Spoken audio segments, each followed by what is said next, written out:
ماشاء اللہ لا حول ولا قوة الا باللہ اعوذ باللہ من الشیطان الرجیم بسم اللہ الرحمن الرحیم الحمد للہ رب العالمین والصلاة والسلام علی اشرف الانبیاء والمرسلین وأہل بیتہ الطیبین الطاہرین المعصومین وَلَعْنَةُ الدَّائِمَةُ عَلَىٰ أَعْدَائِهِمْ أَجْمَعِينَ مِنَ الْقِيَامِ يَوْمِ الدِّينِ أَمَّا بَعْدُ فَقَالَ رسول اللہ صلی اللہ علیہ وآلہ وسلم من مات ولم يعرف امام زمانہ مات میتة جاہلیہ صلوات۔ عزیزان گرامی، خداوند متعال نے انسانوں کی ہدایت کے لیے، بشر کی ہدایت کے لیے اس دنیا میں اپنے پیغمبروں کو بھیجا، اس دنیا میں انبیاء کو بھیجا، اور چونکہ یہ بات عدل الہی کا تقاضا ہے کہ جس نے انسان کو تخلیق کیا، جس کا ایک ہدف مقرر کیا، تو لازم ہے کہ کوئی آئے اور انہیں بتائے کہ اے انسان، تمہارا ایک ہدف ہے، تم ایک مقصد کے لیے اس دنیا میں بھیجے گئے ہو۔ تو پروردگار عالم نے اس کائنات میں پے در پے وقتاً فوقتاً انبیاء کرام کو بھیجا، اور انبیاء اس دنیا میں آتے رہے اور خدا کا پیغام لوگوں تک پہنچاتے رہے۔ ایک ایک کر کے نبی آتا اور توحید کی دعوت دیتا، ایک ایک کر کے نبی آتا اور لوگوں کو ان کا مقصد حیات بیان کرتا، اور ایک مرتبہ خداوند متعال نے اپنے پیارے نبی حبیب محمد مصطفیٰ صلی اللہ علیہ وآلہ وسلم کو اس دنیا میں بھیجا، اور رسول خدا نے آ کر خداوند متعال کا پیغام پہنچانا چاہا۔ تو ہم نے تاریخ کا مشاہدہ کیا، تاریخ کا مطالعہ کیا کہ لوگوں نے کہا کہ ہم اس کو نبی کیسے مان لیں، کہتا ہے میں خدا کی طرف سے بھیجا ہوا ہوں۔ تو لوگ یہ کہتے تھے کہ یہ خدا کی طرف سے بھیجا ہوا کیسے ہو سکتا ہے؟ تو لوگوں نے کہا کہ ہم اسے خدا کا نمائندہ کیسے تسلیم کر لیں کہ یہ تو ہماری طرح عام انسان ہے، ہماری طرح چلتا پھرتا ہے، ہماری طرح کھاتا پیتا ہے، تو ہم اسے خدا کا نمائندہ کیسے تصور کر لیں، ہم اسے خدا کا نمائندہ کیسے مان لیں؟ تو پھر لوگوں نے یہ فیصلہ کیا کہ اس میں کوئی عیب تلاش کیا جائے، اس نبی میں ہم کوئی عیب تلاش کرتے ہیں۔ نبی میں عیب تلاش کرنا شروع کر دیے۔ کسی کو اپنا بچپن یاد آیا کہ جس نے رسول کے ساتھ اپنے بچپن گزارا تھا، تو اس نے بچپن کے واقعات کو یاد کر کے تلاش کرنا شروع کیا، ڈھونڈنا شروع کیا کہ اس نبی میں کوئی ہم عیب تلاش کر لیں۔ کسی نے اپنی جوانی نبی کے ساتھ گزاری تھی، تو اس نے جوانی کے ایام یاد کرنا شروع کیے کہ اس نبی میں کوئی عیب تلاش کر لیں۔ لیکن عزیزان گرامی، یہ دنیا شاہد ہے، دنیا گواہ ہے کہ لاکھ کوششوں کے باوجود نبی میں ایک عیب تلاش نہ کر پائے، نبی میں ایک عیب تلاش نہ کر پائے۔ کیوں؟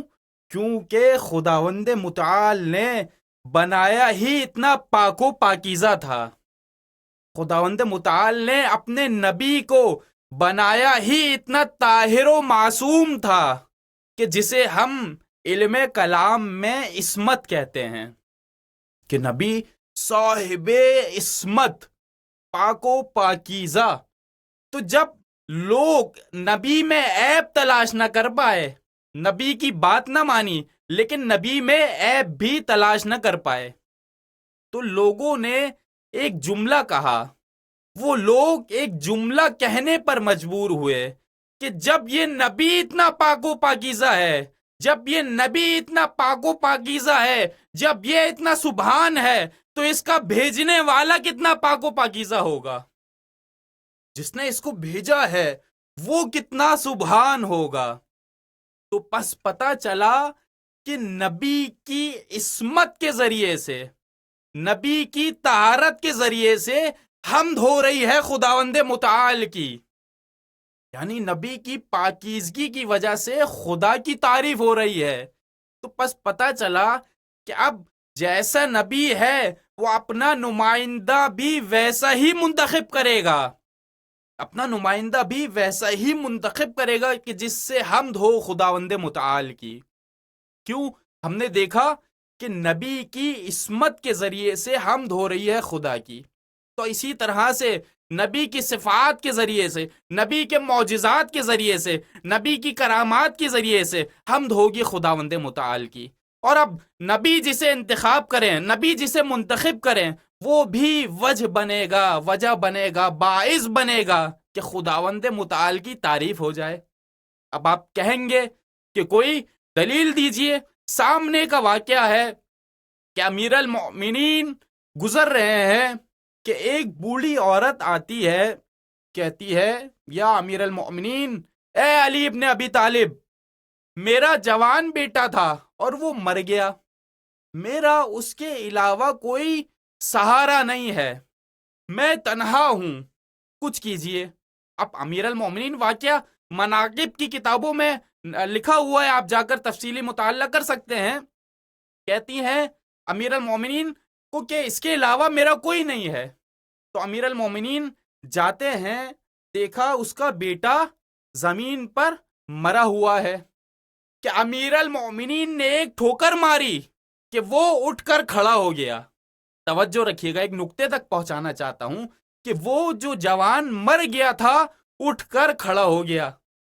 اب یہ سارا منظر ایک شخص دیکھ رہا ہے، وہاں پہ افراد کھڑے ہوئے ہیں، وہ دیکھ رہے ہیں۔ تو اس شخص نے کہا، اور وہ کہنے ہی والا تھا، کہ امیر المؤمنین نے اپنا سر سجدے میں رکھ دیا۔ امیر المؤمنین سجدے میں چلے گئے۔ تو اس شخص نے کہا کہ یہ کیا کر رہے ہیں، یہ کسے سجدہ کر رہے ہیں، یہ تو حیات دینے والے ہیں۔ تو لوگوں نے کہا کیا علی اپنے پروردگار کو سجدہ کر رہے ہیں، علی اپنے مالک کو سجدہ کر رہے ہیں۔ تو وہ ایک جملہ کہنے پر مجبور ہوا، کہا کہ جب یہ علی ایسے ہیں تو ان کا جلی کیسا ہوگا۔ تو پس پتہ چلا کہ نمائندہ ایسا ہو کہ جو حمد کروا دے خداوند متعال کی۔ تو اب ہم نے دیکھا کہ رسول خدا نے اپنے نمائندوں کا انتخاب کیا۔ کیسے نمائندوں کا انتخاب کیا؟ تمام ائمہ، تمام اہل بیت، انہوں نے اپنی ذمہ داری کو نبھایا، اپنی امامت کی ذمہ داری کو مکمل طور پر ادا کیا۔ جیسے جیسے جس امام کو موقعیت ملی، جیسے جیسے جس امام کو موقع فراہم ہوا، اس طرح سے اس نے ذمہ داری کو ادا کیا۔ لیکن ہم دیکھتے ہیں کہ امام حسین علیہ الصلاۃ والسلام کے معاملے میں خداوند متعال نے ایک جدا معاملہ کیا ہے، خداوند متعال نے جدا ڈیل کی ہے، جدا معاملہ کیا ہے۔ ایک عالم دین کا بہت ہی خوبصورت جملہ وہ یہ کہتے ہیں کہ ان اللہ تبارک و تعالی یعامل مع قضیت الحسین معاملہ استثنائیہ، کہ خداوند متعال نے امام حسین کے قضیے میں، امام حسین کے قصے میں جدا معاملہ کیا ہے، جدا ڈیل کی ہے۔ کیا جدا ڈیل ہے یہ؟ اب میں آپ کو مثال کے ذریعے سے سمجھانا چاہوں گا۔ امیر المؤمنین کی فضیلت سے آپ سب آشنا ہیں، آپ سب آپ سب جانتے ہیں امیر المومنین کی کیا فضیلت ہے۔ اب آپ میں سے بعض لوگ مشرف ہوئے ہوئیں گے زیارت سے حرم امیر المومنین کے۔ خدا ہمیں توفیق دے کہ ہم بھی زیارت امیر المومنین کے لیے جا سکیں۔ اب جو لوگ نجف اشرف میں روزہ امیر المومنین امام علی علیہ الصلاۃ والسلام کی زری پر جاتے ہیں، اب میں ایک سوال کروں، کیا تمہیں اجازت ہے کہ مولا علی کی قبر کی مٹی کھا سکو؟ کیا تمہیں اجازت ہے؟ آپ کہیں گے نہیں، مٹی کھانا حرام ہے، حرام۔ کیوں؟ امام صادق علیہ السلام نے فرمایا کہ خداوند متعال نے تمہارے اوپر تمام مٹیوں کو حرام قرار دے دیا، تمام مٹیاں تمہارے اوپر حرام ہے۔ لیکن میں نے ایک جملہ کہا تھا کہ خداوند متعال نے امام حسین کے قصے میں، مولا حسین کے قضیے میں جدا ڈیل کی ہے۔ اب وہ جدا ڈیل کیا ہے؟ کہتے ہیں کہ خداوند متعال نے تمام مٹیوں کو حرام قرار دے دیا، تمام مٹیوں کا کھانا تم پر جائز نہیں ہے، لیکن خداوند متعال نے کہا کہ تمہارے اوپر کوئی مٹی کھانا جائز نہیں ہے، لیکن لیے قبر امام حسین کی مٹی کھانا حلال کر دیا کہ جاؤ، تمہیں اجازت ہے کہ تم تربت حسین ابن علی شفا کی نیت سے کھا سکتے ہو۔ جعل اللہ شفا فی تربت حسین ابن علی، خداوند متعال نے تربت امام حسین علیہ السلام میں شفا کو قرار دیا۔ قبر امام حسین کی مٹی میں خداوند متعال نے شفا کو قرار دیا۔ یہ امتیاز مولا حسین علیہ السلام کا۔ ایک اور امتیاز جو مولا حسین علیہ السلام سے مختص ہے، کا امام ہادی علیہ السلام کے پاس ایک شخص آیا، ابو ہاشم جعفری۔ امام ہادی نے کہا کہ ابو ہاشم جعفری، میں مریض ہوں، میں بیمار ہوں، کیا تمہیں دکھ نہیں رہا کہ میں مریض ہوں؟ کہا مولا جی معلوم ہے آپ مریض ہیں، آپ کی طبیعت ناساز ہے۔ کہا کہ جاؤ، جا کر کسی کو کربلا بھیجو کہ وہ مولا حسین کی تربت لے آئے، مولا حسین کی قبر کی مٹی لے آئے۔ تو جاتے ہیں ابو ہاشم جعفری ابو بلال کے پاس، کہتے ہیں کہ امام ہادی نے مجھے بھیجا ہے، کہا ہے کہ کسی کو کربلا بھیجو۔ کہا مولا نے کہا ہے کہ میرے جد حسین کی قبر کی مٹی لے آؤ۔ تو انہوں نے کہا کہ اے ابو ہاشم، کیا تم پاگل ہو گئے ہو؟ کیا تم دیوانے ہو گئے ہو؟ وہ تو خود امام ہیں، امام ہادی تو خود امام ہیں، وہ تو خود شفا کا مرکز ہیں، انہیں کیا تربت حسین کی ضرورت، انہیں کیا کربلا کی مٹی کی ضرورت ہے؟ تو وہ جاتے ہیں امام ہادی کی خدمت میں، کہا کہ ابو بلال نے تو یہ کہہ کر رد کر دیا ہے۔ تو تاریخ نے لکھا کہ امام ہادی غضبناک ہوئے، کہا کہ خداوند متعال نے، ان اللہ تبارک و تعالی، خداوند متعال نے مولا حسین کی قبر کی مٹی میں شفا کو قرار دیا ہے، اور اس شفا کا اور اس مٹی کا ہمیں بھی محتاج قرار دیا ہے۔ یہ ہے جدا ڈیل، جدا معاملہ جو خداوند متعال نے مولا حسین کے قصے میں قرار دیا۔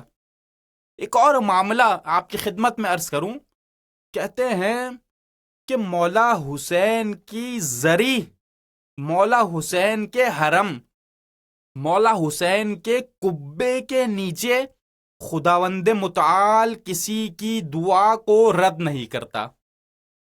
مشاہدہ کیا ہوگا آپ سب نے، خداوند متعال مولا حسین کے قبے کے نیچے کسی کی دعا کو رد نہیں کرتا۔ یہ امتیاز مولا حسین کا۔ اور زیارت کی فضیلت جو بیان کی گئی ہے کہ امام حسین کی شہادت کے بعد جو مولا حسین کی قبر کی زیارت کرے گا اس کی کیا فضیلت ہے، ان کی فضیلت جو بیان کی گئی ہے، ایک روایت آپ کی خدمت میں پیش کرتا چلوں۔ رسول خدا صلی اللہ علیہ وآلہ وسلم امام حسین علیہ السلام کے ساتھ کھیل رہے ہیں. مولا حسین کبھی رسول خدا کے سینے پر آتے ہیں، کبھی پیٹھ پر سوار ہوتے ہیں، کبھی بالوں سے کھیلتے ہیں. تو یہ منظر دیکھا جناب عائشہ نے. جناب عائشہ نے کہا یا رسول اللہ، حسین سے اتنی محبت، حسین سے آپ اتنی محبت کرتے ہیں؟ تو رسول خدا نے کہا کہ میں حسین سے بہت محبت کرتا ہوں. کہا کہ کیا وجہ ہے؟ تو رسول خدا نے کہا کہ یہ حسین 3 دن کا بھوکا پیاسا میدان کربلا میں مارا جائے گا، شہید کر دیا جائے گا. اور جو کوئی اس کی شہادت کے بعد اس کی زیارت کو جائے گا، جو کوئی حسین کی قبر کی زیارت کرے گا، اسے میرے حج جتنا ثواب ملے گا، اسے میرے حج جتنا ثواب ملے گا. اب جناب عائشہ پریشان ہو گئیں. کہا یا رسول اللہ، آپ کے حج جتنا، آپ کے حج جتنا سے کیا مراد ہے؟ یعنی حج بہت سارے ایسے ہوتے ہیں جو بارگاہ الہی میں قبول نہیں ہوتے، لیکن اب یہاں پر رسول فرما رہے ہیں کہ ایسا حج جیسا میرا حج. اللہ اکبر، یعنی ایسا حج جیسا میرا حج. ہاں، آپ لوگوں کو زیادہ حیرت نہیں ہو رہی ہوگی کیونکہ آج کے زمانے میں حج مشکل نہیں ہے. بہرحال آج بھی مشکل ہے، لیکن اس زمانے کی جو مشکلات تھیں آپ سب آشنا ہیں. تو جناب عائشہ نے کہا یا رسول اللہ، آپ کے حج جتنا ثواب. تو رسول خدا مسکرائے اور مسکرانے کے بعد کہا کہ میرے 2 حج جتنا ثواب ملے گا، کہ جو حسین کی قبر کی زیارت کرے گا اسے میرے 2 حج جتنا ثواب ملے گا. تو اب جناب عائشہ حیرت کرتی ہیں اور حیرت میں پوچھتی ہیں یا رسول اللہ، آپ کے 2 حج جتنا ثواب، آپ کے 2 حج جتنا ثواب. تو رسول خدا فرماتے ہیں کہ اے عائشہ، میرے 3 حج جتنا ثواب ملے گا.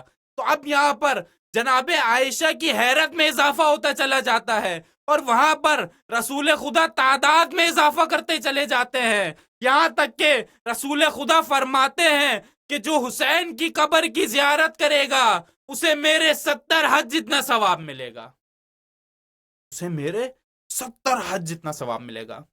اور کئی روایات میں تو یہ تعداد 70,000 تک بتائی گئی ہے. تو اب اس طرح سے ہم نے دیکھا کہ نمائندگی کا حق ادا کر رہے ہیں امام حسین علیہ السلام، نمائندگی کا حق پورا ادا کر رہے ہیں. تو اب امام حسین کے بعد یہ ذمہ داری آئی دوش امام سجاد پر. امام سجاد، امام زین العابدین علیہ السلام کے اوپر یہ ذمہ داری آ گئی. تو اب امام سجاد کا دور چونکہ سخت دور تھا، امام سجاد کو اجازت نہیں تھی کہ کسی سے گفتگو کر سکیں. تو اب امام سجاد نے کہا کہ دیکھو، تم نے ہم سے مسجدیں چھین لی، تم نے ہم سے محراب چھین لیا، تم نے ہم سے منبر چھین لیا، لیکن ہم پھر بھی اپنی امامت کی ذمہ داری کو پوری طرح ادا کریں گے. ہم نے دیکھا کہ کس طرح سے امام سجاد نے اپنی ذمہ داری کو نبھایا، اپنی دعاؤں کے ذریعے سے، اپنی دعاؤں کے ذریعے سے تمام پیغامات پہنچا دیے کہ اگر تمہیں توحید سمجھنی ہے تو رجوع کرو صحیفہ سجادیہ سے، اگر تمہیں خدا کی عدالت سمجھنی ہے تو رجوع کرو صحیفہ سجادیہ سے، اگر تمہیں نبوت سمجھنی ہے، اگر تمہیں امامت سمجھنی ہے، اگر قیامت سمجھنی ہے تو رجوع کرو صحیفہ سجادیہ سے. امام سجاد کی دعاؤں کا مجموعہ کہ اگر تمہیں عقائد سمجھنے ہیں، اگر تمہیں فروع دین سمجھنا ہے، کس طرح سے ذمہ داری نبھائی امام سجاد نے. ایک اور کام امام سجاد نے کیا، اور وہ کام یہ تھا کہ امام سجاد غلام پرور تھے، غلاموں کی تربیت کیا کرتے تھے، غلام خریدتے تھے، ان کی تربیت کیا کرتے تھے اور پھر انہیں آزاد کر دیا کرتے تھے.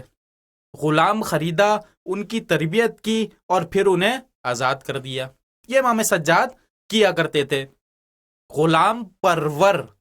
اب ایک مرتبہ ایک غلام تھا، اس کے ہاتھ میں قیمتی برتن، اب ظاہر ہے کوئی بہت ہی مہنگا برتن ہوگا، کہ وہ اس کے ہاتھ سے گر کر ٹوٹ گیا۔ اب اس نے دیکھا کہ سامنے سے امام سجاد آ رہے ہیں، امام سجاد آ رہے ہیں، تو غلام کانپنے لگا، غلام خوفزدہ ہو گیا کہ نہ جانے مولا کیا کہیں گے، نہ جانے مولا کا رویہ کیا ہوگا۔ تو غلام کانپنے لگا، لیکن دیکھے غلام ہے بھی تو اس در کا غلام ہے۔ کس در کا غلام ہے؟ جیسے ہی امام سجاد کو قریب آتے ہوئے دیکھا، اس نے قرآن کریم کی آیت مجیدہ کی تلاوت کرنا شروع کر دی، قرآن کریم کی تلاوت کرنا شروع کر دی۔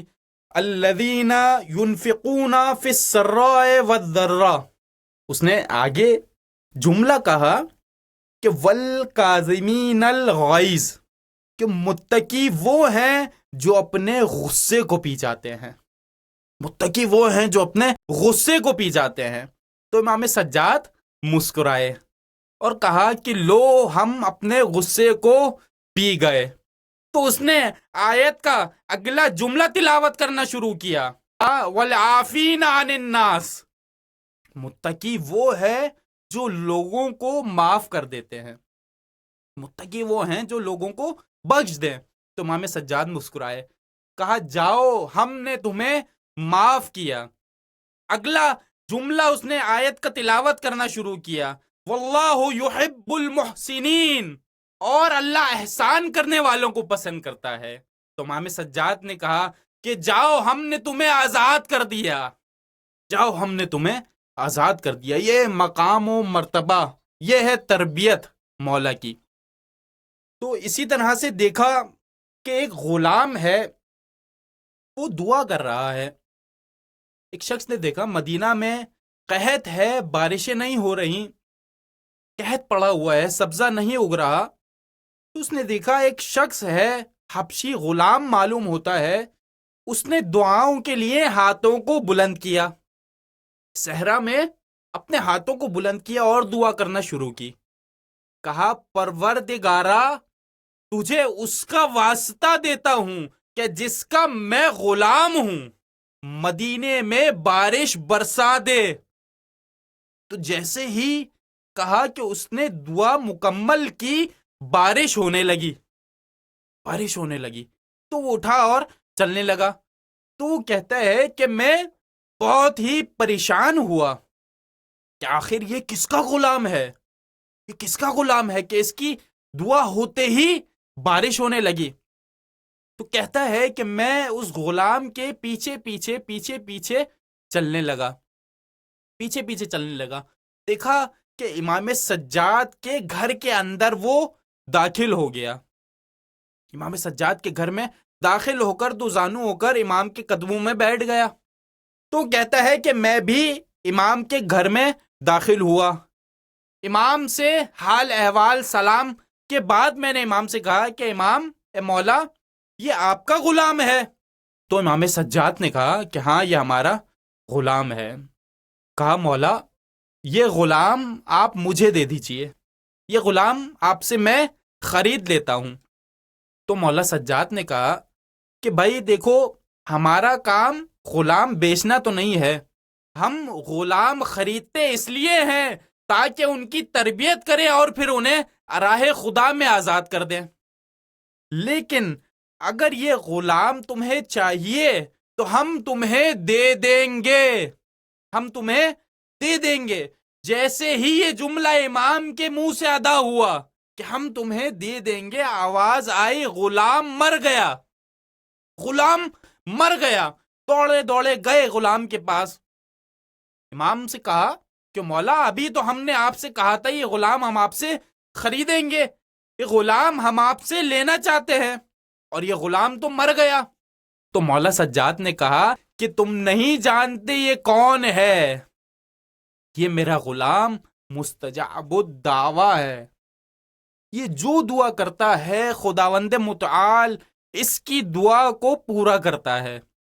ابھی ابھی اس نے دعا کی کہ پروردگارا جب تک زندہ رہوں امام سجاد کی غلامی میں رہوں، جب تک میری سانسیں چل رہی ہیں امام سجاد کی غلامی میں رہوں، اور جس دن یہ قرار پا جائے کہ مجھے کسی اور کی غلامی کرنی ہے، پروردگارہ مجھے موت دے دینا، پروردگارہ مجھے اس دنیا سے اٹھا لینا۔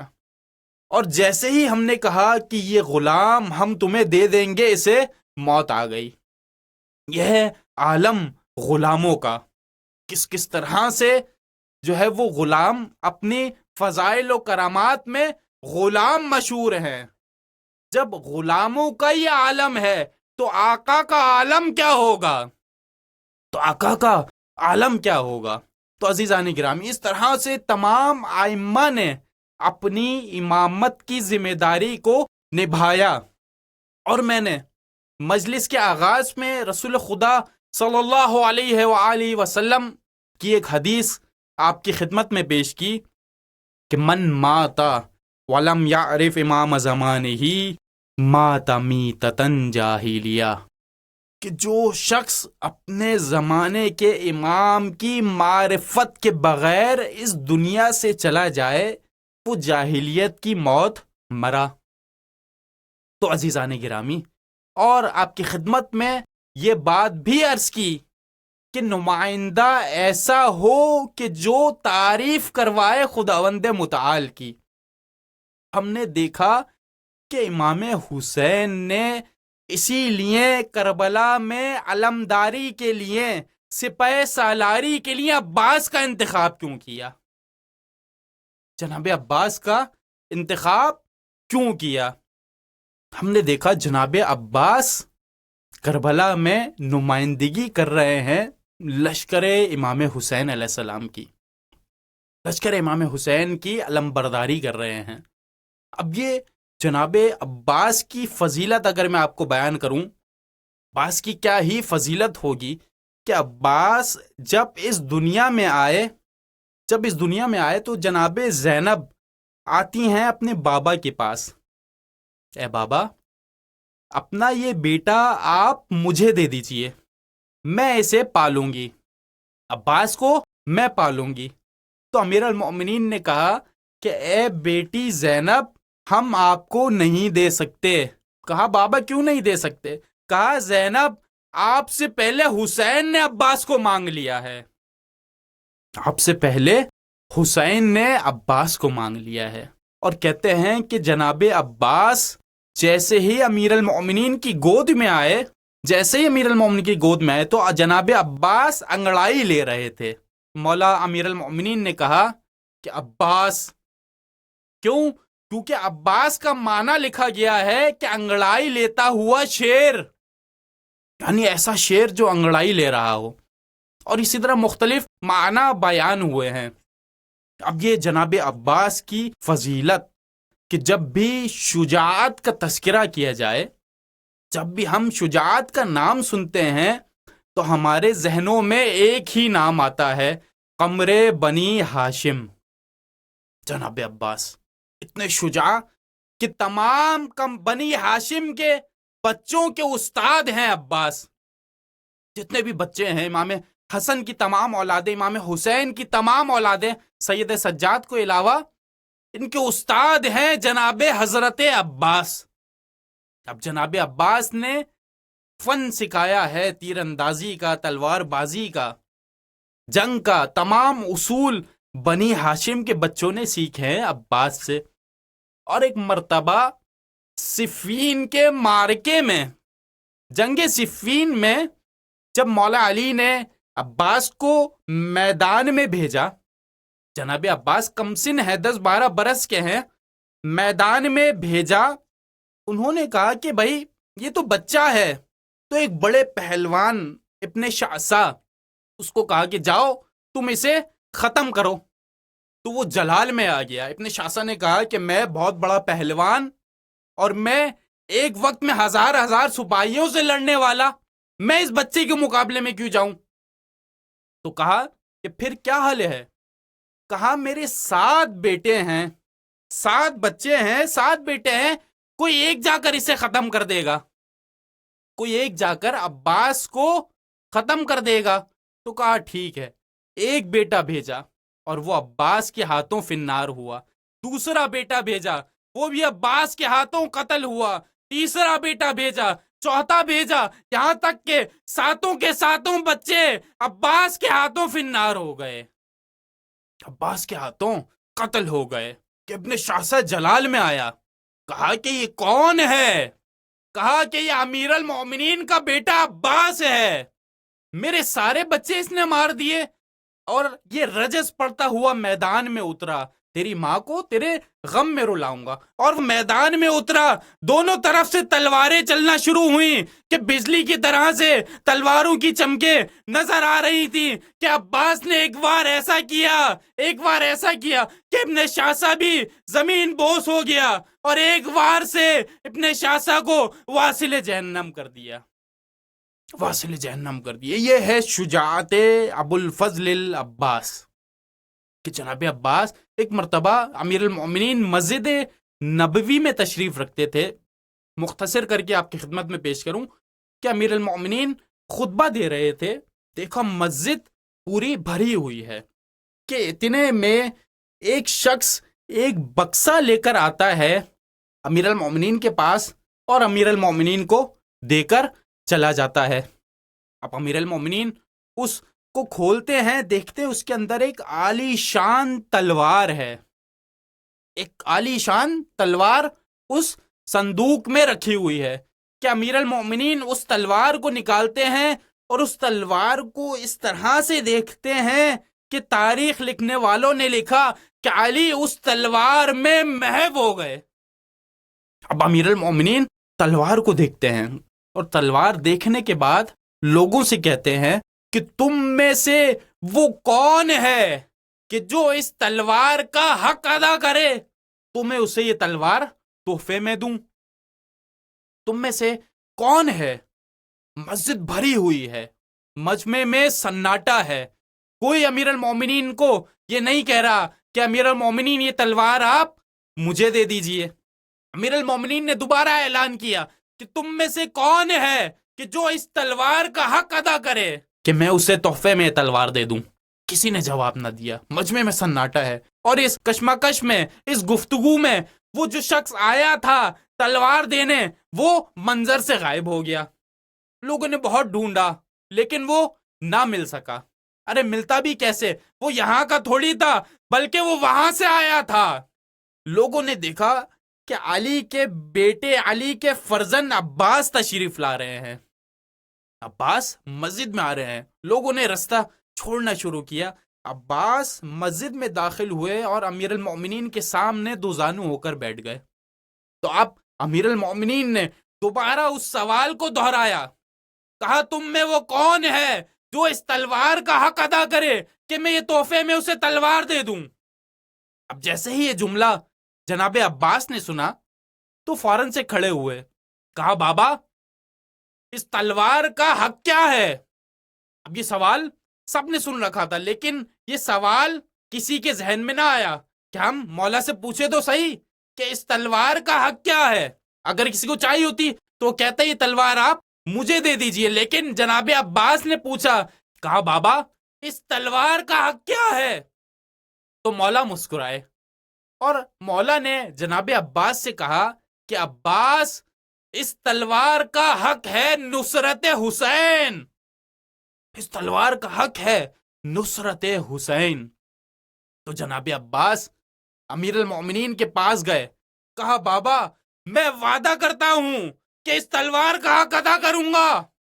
تو امیر المومنین نے وہ تلوار جناب عباس کو دے دی، اور ہم نے دیکھا کہ کس طرح سے نصرت کی مولا حسین کی جناب عباس نے، کہ عباس کے اندر شجاعت اور اطاعت یکسر جمع ہو گئیں۔ اب ہم دیکھیں کہ شجاعت یعنی انسان کے شجاع ہونے کے لیے اس کے دل کا سخت ہونا ضروری ہے، اور کسی انسان کے موتی ہونے کے لیے کہ وہ اطاعت گزار ہو دل کا نرم ہونا ضروری ہے۔ لیکن عباس شجاع بھی ہیں اور اطاعت گزار بھی ہیں۔ اب شجاعت تو ہمیں پتہ چل گئی کہ شجاعت عباس میں آئی کہاں سے؟ پتہ چلا شجاعت عباس کو امیر المومنین سے ورثے میں ملی ہے، ورثے میں ملی ہے، لیکن یہ اطاعت عباس میں کہاں سے آئی؟ اطاعت کہاں سے سیکھی عباس نے؟ تو پتہ چلا کہ جب ام البنین شادی ہو کر گھر آئی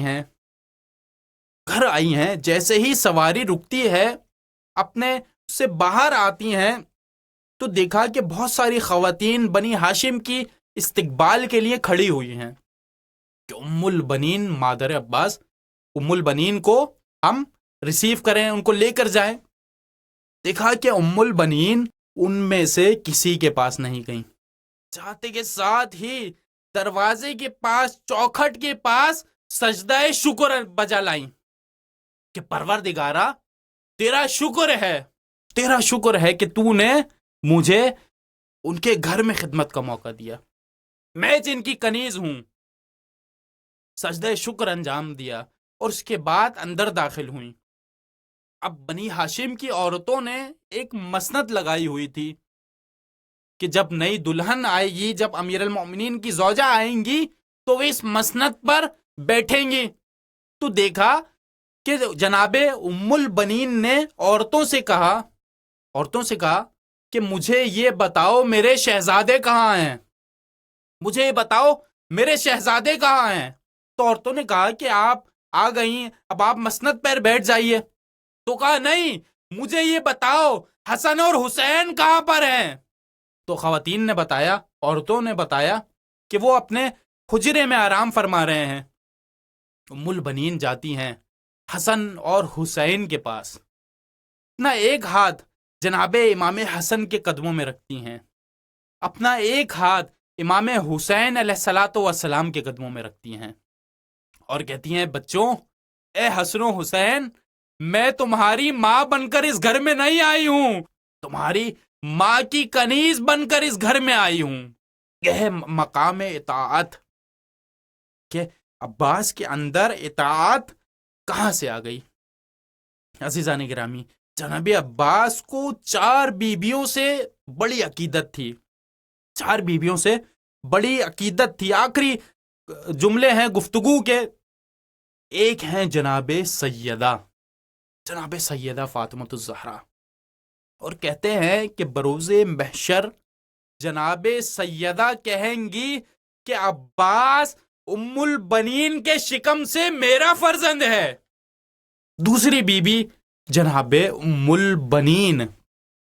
البنین کہا عباس حسن اور حسین کو کبھی بھائی نہ کہنا۔ تو جناب عباس نے کہا کہ اے ماں، کیا حسین اور حسن میرے بھائی نہیں ہیں؟ کیا یہ دونوں میرے بھائی نہیں ہیں؟ تو کہا کہ عباس، حسن اور حسین تمہارے بھائی ہیں، لیکن ایک فرق ہے۔ کیا فرق ہے؟ کہا حسن اور حسین فاطمۃ الزہرا کے بیٹے ہیں اور تم فاطمۃ الزہرا کی کنیز کے بیٹے ہو، تم جناب سیدہ کی کنیز کے فرزند ہو۔ عباس کبھی بھائی نہ کہنا، وہ تمہارے مولا ہیں، تمہارے آقا ہیں۔ تیسری بیوی جناب زینب، اب جناب عباس کو بڑی عقیدت تھی جناب زینب سے۔ دیکھا کہ تقریباً 1 سال کے ہیں، 1 برس کے ہیں جناب عباس، امیر المومنین گھر میں داخل ہوئے، دیکھا ایک طرف جناب زینب نے ہاتھ پکڑا ہوا ہے، ایک طرف جناب ام کلثوم نے ہاتھ تھاما ہوا ہے اور عباس کو لے کر چل رہی ہیں۔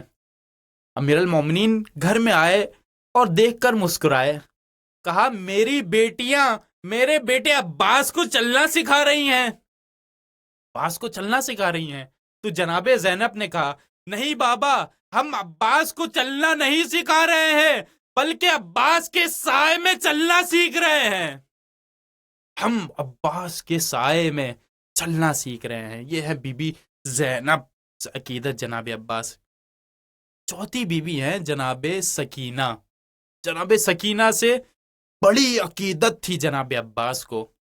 عزیزان گرامی، 36 سال کربلا میں، 36 برس کے ہیں جناب عباس، 34 سے 36 برس کے، 36 سال انتظار کیا ہے کرب و بلا کا، 36 سال انتظار کیا ہے نصرت حسین کا، 36 سال۔ اور کہتے ہیں کہ جب 2 محرم کو قافلہ پہنچا ہے سرزمین کربلا میں، اب ظاہر ہے زمین خرید لی تھی، زمین خرید چکے تھے، تو جہاں چاہیں خیموں کو نصب کر دیں، جہاں چاہیں خیمے لگا دیں۔ اب خیمے فرات کے کنارے لگا دیے گئے، نہر فرات کے پاس خیموں کو نصب کر دیا گیا۔ لیکن 4 محرم کو ہزاروں کا لشکر لے کر جب شمر آتا ہے، جب شمر پہنچتا ہے، کہتا ہے یہ خیمے یہاں سے ہٹاؤ، تو اب جناب عباس اپنی تلوار کو اپنی نیام سے نکالتے ہیں اور زمین پر ایک خط کھینچتے ہیں کہ اگر کسی میں ہمت ہے تو وہ اس خط کے اس پار آ کر دکھائے، خط کے اس پار آ کر دکھائے۔ تو اب یہ سارا منظر جناب زینب نے دیکھا۔ جناب زینب نے بی بی فضہ کو بھیجا کہ فضہ جاؤ عباس کو بلا کر لاؤ۔ جناب فضہ آتی ہیں، کہتی ہیں عباس آپ کو زینب بلا رہی ہیں۔ تو جناب عباس کہتے ہیں کہ اے بی بی فضہ، آپ جناب زینب سے جا کر کہہ دیجئے کہ عباس کچھ ہی دیر میں خوشخبری لے کر آ رہے ہیں، عباس خوشخبری لے کر آ رہے ہیں۔ اب جناب فضہ جو اگلی بار آئی ہیں، ایک جملہ عباس سے کہا ہے، کہا عباس زینب نے کہا ہے کہ اگر آپ نہیں آئے تو وہ خود باہر آ جائیں گی۔ عزاداروں، جناب عباس نے اپنی تلوار کو نیام میں رکھا اور ایک مرتبہ پلٹے ہیں اور پلٹ کر خیمے کی جانب گئے ہیں۔ دیکھا جناب زینب کے ساتھ مولا حسین کھڑے ہوئے ہیں۔ کہا مولا آپ نہیں چاہتے کہ جنگ ہو، آپ نہیں چاہتے، آپ یہی چاہتے ہیں کہ ہم خیمے اٹھا دیں؟ کہا ہاں عباس خیمے اٹھا دو۔ خیمے اٹھا دیے گئے اور ایک مرتبہ 9 محرم کو جب پہلا تیر چلا ہے، جب پہلا تیر چلا دشمن کے لشکر کی طرف سے، تو سب سے زیادہ خوش مولا عباس دکھائی دے رہے تھے، سب سے زیادہ خوش۔ فوراً سے اپنے گھوڑے پر سوار ہوئے پہنچے مولا حسین کی خدمت میں۔ کہا مولا آپ کہتے تھے کہ ہم جنگ کا آغاز ہم نہیں کریں گے، جنگ کی ابتدا ہم نہیں کریں گے، اب تو دشمن نے حملہ کر دیا ہے، اب تو ان کی طرف سے پہلا تیر چل چکا ہے، آپ مجھے مقتل میں جانے کی اجازت دیجئے، آپ مجھے جنگ میں جانے کی اجازت دیجئے۔ تو مولا حسین عباس کو بلاتے ہیں، عباس سے کہتے ہیں عباس اپنی تلوار ہمیں دے دو، اپنی تلوار ہمارے حوالے کر دو۔ اب مولا عباس اپنی تلوار مولا حسین کے حوالے کر دیتے ہیں، کہتے ہیں عباس جاؤ اور جا کر 1 دن کی مہلت لے کر آؤ، 1 دن کی مہلت لے کر آؤ۔ اب جناب عباس جا تو رہے ہیں، لیکن عباس کی کیفیت کچھ بدلی سی ہے۔ عباس جاتے ہیں خیمے پسر عمر سعد میں، اور عمر سعد کے پسر سے کہتے ہیں کہ مجھے زہرا کے لال نے بھیجا ہے اور وہ یہ چاہتے ہیں کہ جنگ آج کے دن نہ ہو، وہ 1 دن کی مہلت چاہتے ہیں۔ تو اب پسر عمر سعد نے کہا کہ میں مشورہ کر کے بتاؤں گا، اور وہ جاتا ہے مشورہ کرنے۔ تو ان میں ایک کمانڈر کہتا ہے کہ اے پسر عمر سعد تجھے کیا ہو گیا؟ اگر ہمارے پاس ترک کا کوئی غلام بھی مہلت مانگنے آتا تو ہم اسے مہلت دے دیتے، ارے یہ تو خاندان رسول ہے۔ وہ باہر آتا ہے، کہتا ہے کہ جاؤ، ہم نے 1 دن کی مہلت دی، 1 دن کی مہلت دی۔ عزاداروں، اتنے میں کہ جب صبح عاشور طلوع ہوئی، ایک ایک کر کے سپاہی جاتے رہے، ایک ایک کر کے انصار جاتے رہے مولا حسین کے ساتھ، جناب عباس لاشوں پہ لاشیں اٹھاتے رہے، کہ اتنے میں جناب عباس امام حسین کی خدمت میں آتے ہیں، کہتے ہیں مولا اب آپ مجھے مقتل میں جانے کی اجازت دیجئے، اب آپ مجھے جنگ لڑنے کی اجازت دیجئے۔ تو مولا حسین کہتے ہیں عباس میں تمہیں کیسے جانے دوں، تم تو میرے لشکر کے علمدار ہو، تم کر کے سپہ سالار ہو۔ تو عباس کہتے ہیں، علامہ مجلسی نے لکھا کہ عباس نے اپنے دائیں دیکھا، عباس نے اپنے بائیں دیکھا، کہا مولا اب وہ لشکری کہاں ہے کہ جس کا میں علمدار ہوں؟ مولا مجھے اجازت دیجئے۔ اسی گفتگو کے درمیان خیمے کا دروازہ کھلا، ایک چھوٹی سی بچی ارے سکینہ باہر آئی، کہا بابا چھوٹے چھوٹے بچے پیاسے ہیں، میرا بھائی علی اصغر پیاسا ہے، پانی ختم ہو چکا ہے، کئی دن سے بچوں نے پانی نہیں پیا۔ مولا حسین نے جناب عباس کو کہا، عباس یہ لو مشکیزہ، سکینہ کے لیے پانی لے آؤ، سکینہ کے لیے پانی لے کر آ جاؤ۔ جناب عباس نے مشکیزہ تھاما، گھوڑے پر سوار ہوئے اور فرات کی جانب بڑھنے لگے۔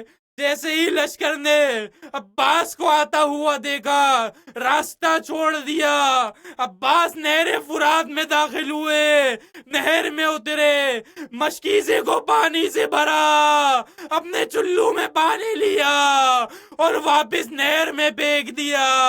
ارے عباس یہ بتانا چاہتے ہیں پانی تو میں پی سکتا ہوں، لیکن میرے مولا حسین پیاسے ہیں، میں پانی نہیں پیوں گا۔ عزادارو مشکیزہ پانی سے بھرا، واپس باہر آئے، ذوالجناح پر سوار ہوئے۔ اب ذوالجناح سے کہا، اے میری سواری مجھے جلدی خیموں تک پہنچا دے، مجھے پانی سکینہ کو دینا ہے۔ عزادارو اتنے میں درخت کی اوٹ سے ایک لائن نے وار کیا، عباس کا ایک بازو قلم ہو گیا۔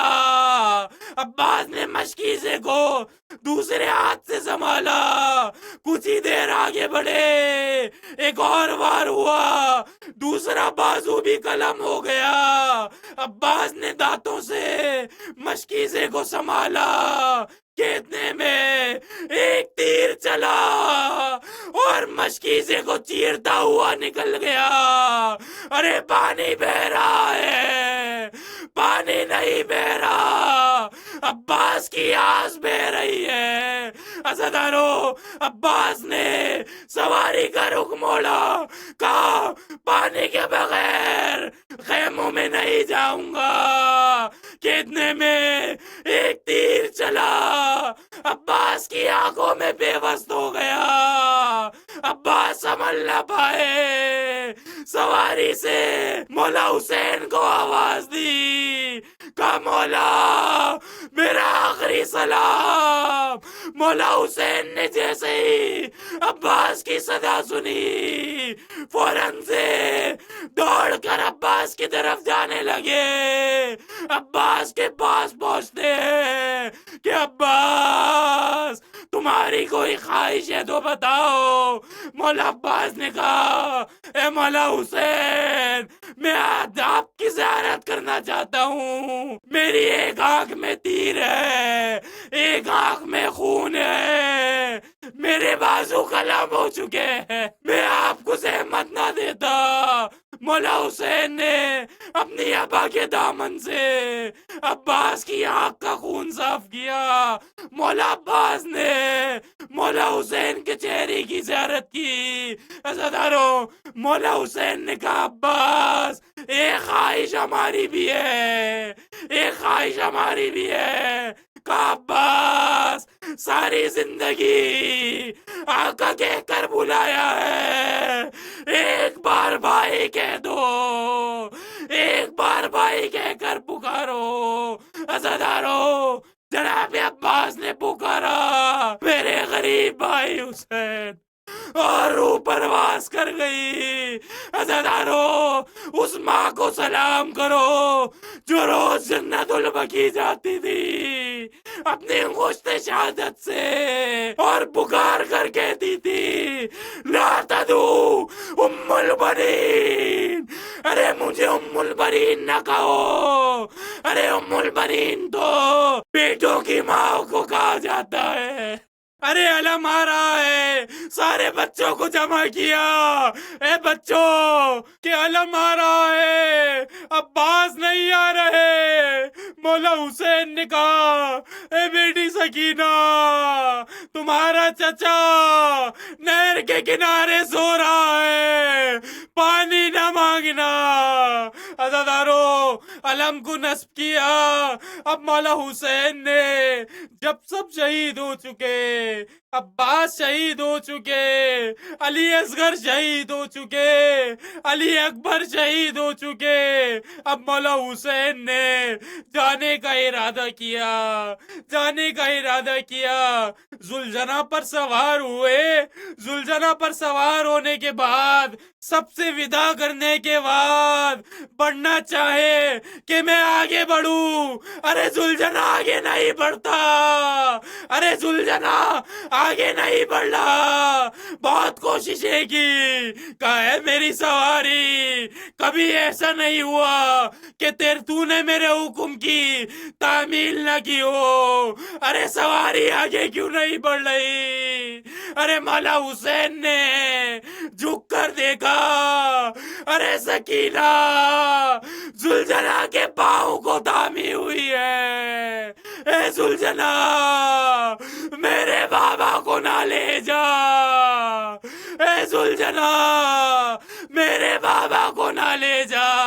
مولا حسین زلجنہ سے اترے، سکینہ کو گلے سے لگایا، سکینہ کو پیار کیا، اور پیار کرنے کے بعد کہا اے سکینہ ہم تو تمہیں ودا کر چکے تھے، جاؤ سکینہ تم خدا کے حوالے۔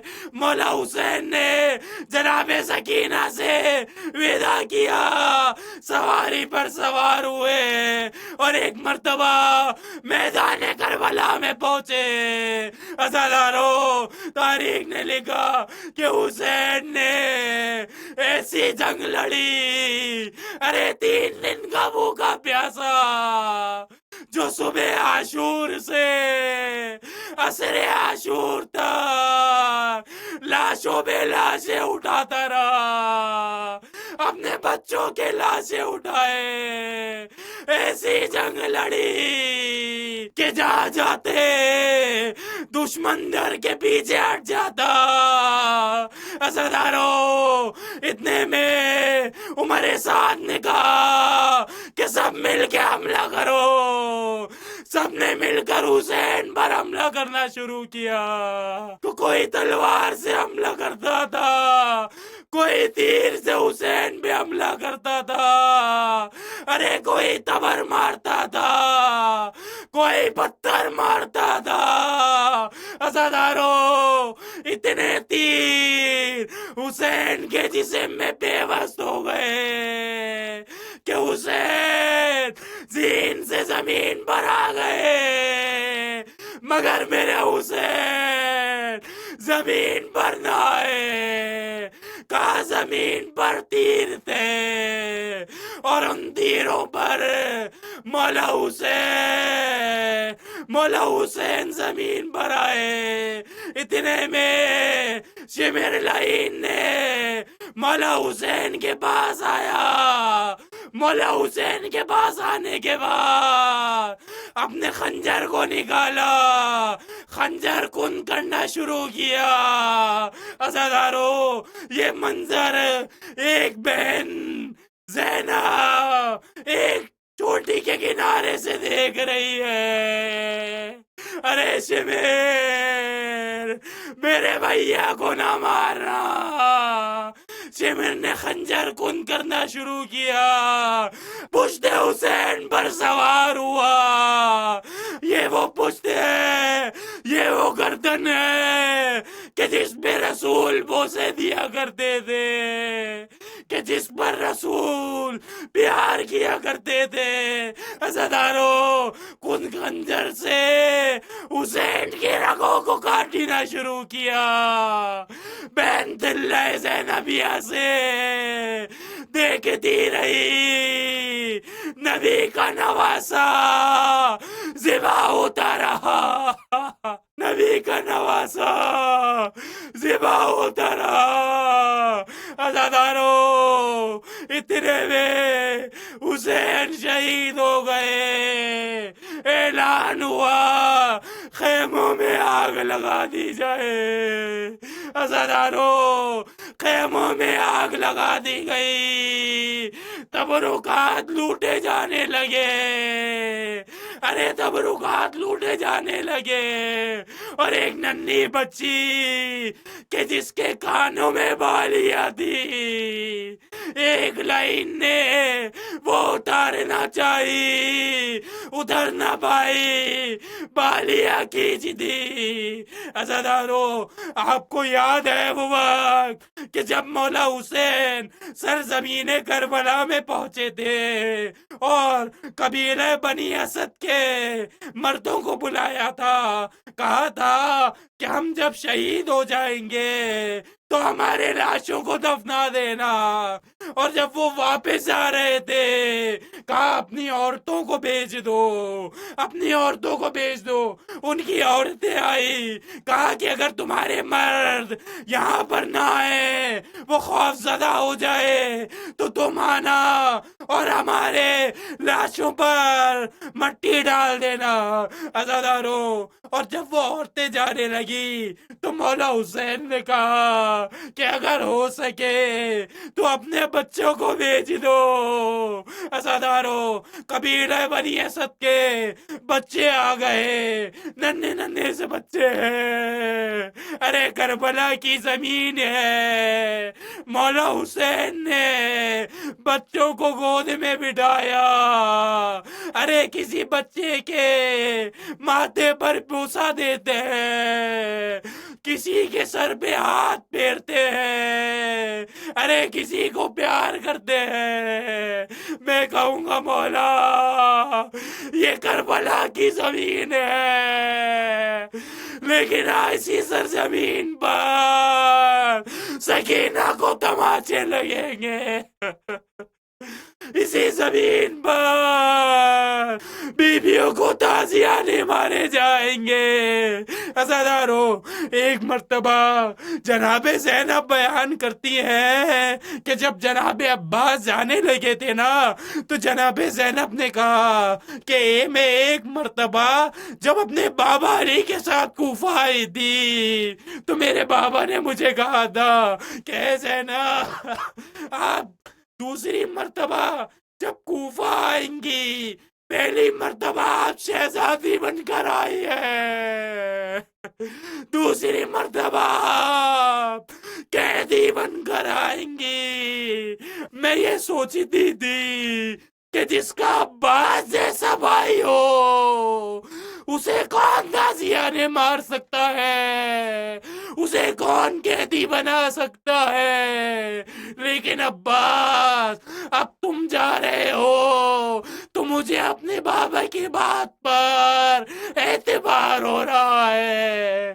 عزادارو، بیویوں کو قیدی بنایا گیا، ہاتھوں میں رسن باندھی گئی، تازیانے مارے گئے، ارے قیدیوں کو کربلا سے کوفہ، کوفہ سے شام بازاروں میں پھرایا گیا، ارے کوئی صدقے کی کھجوریں بیچتا تھا، کوئی تازیانے مارتا تھا۔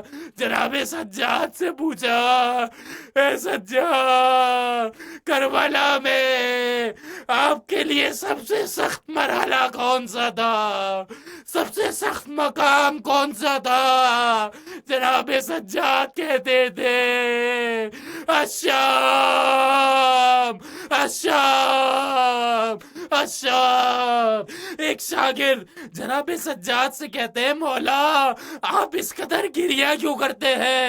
ارے شہادت تو آپ کی میراث ہے، شہادت تو آپ کی میراث ہے۔ مولا سجاد نے کہا کہ تو نے ہمارے ساتھ انصاف نہیں کیا، اے منہاج، شہادت ہماری میراث ہے، لیکن بیویوں کو بے رضا بازاروں میں پھرایا جانا، ارے یہ ہماری میراث نہیں ہے اے مینار، یہ ہماری میراث نہیں ہے۔ عزادارو، اتنے میں کہ جب قید کیا گیا، شام کے قید خانے میں رکھا گیا، تو ایک وقت ایسا آیا کہ ارادہ کیا کہ اب ان قیدیوں سے ہمیں کوئی نقصان نہیں ہے، انہیں رہائی دے دی جائے۔ عزادارو، رہائی کا فیصلہ ہوا۔ امام سجاد نے کہا، تمام بیویوں نے مولا سجاد سے کہا کہ مولا ہمیں کرب و بلا لے چلیے، ہم اپنے شہیدوں کو ودا کرنا چاہتے ہیں، ہم اپنے شہیدوں کی قبروں پہ جانا چاہتے ہیں۔ عزادارو، اتنے میں مولا سجاد نے قافلے کو کربلا کی طرف روانہ کیا۔ خود آگے آگے چلتے جاتے ہیں، پیچھے تمام بیویاں آتی جاتی ہے کہ جیسے ہی کرب و بلا میں داخل ہوئے، کرب و بلا میں داخل ہوئے، مولا حسین کی زیارت کی۔ مولا حسین کی قبر کی زیارت کرنے کے بعد جناب زینب نے کہا کہ اے سجاد، اے سجاد، ہمیں عباس کی قبر کا پتہ بتا دو، ہمیں عباس کی قبر پہ جانا ہے۔ جناب سجاد نے جناب ابو الفضل العباس کی قبر کا پتہ بتایا۔ جناب زینب نے تمام بیویوں کو لیا، کہا بیویوں چلو عباس کی قبر پہ چلتے ہیں۔ عزادارو، جناب عباس کی قبر پہ پہنچتی ہے، کہتی ہے بیویوں عباس سے سب بتا دینا، عباس کو سب بتا دینا، عباس کو بتا دینا ہمیں قیدی بنایا گیا، عباس کو بتا دینا ہماری چادریں چھینی گئی، عباس کو بتا دینا ہمیں تازیانے مارے گئے، مگر اے بیویوں عباس کو یہ نہ بتانا سکینہ شام کے قید خانے میں سو رہی ہے۔ اے بیویوں، میرے بھائی عباس کو یہ گوارا نہ ہوگا۔ اللہ لعنت اللہ علی قوم الظالمین۔ بر الہ ہماری اس قلیل سی عبادت کو اپنی بارگاہ میں قبول و منظور فرما، حاضرین مجلس کی تمام مشکلات کو دور فرما، حاضرین مجلس و محفل کی تمام جائز شرعی حاجات کو اپنی بارگاہ میں قبول و منظور فرما۔ جو مریض ہے، مومنین بیمار ہے، خداوند متعال تجھے واسطہ کا شہدائے کرب و بلا کا انہیں شفائے کاملہ اور عاجلہ عنایت فرما۔ پروردگارہ، جو بے گناہ اسیر ہیں انہیں رہائی نصیب فرما۔ پروردگارہ، امام زمانہ اجل اللہ تعالی فرجہ شریف کے ظہور میں تعجیل فرما۔ ہمیں ایسا عمل کرنے کی توفیق عطا فرما کہ ہم امام زمانہ کے ناصران میں شامل ہو سکیں۔ پر محمد و آل محمد صلوات، اللہم صلی علی محمد و آل محمد۔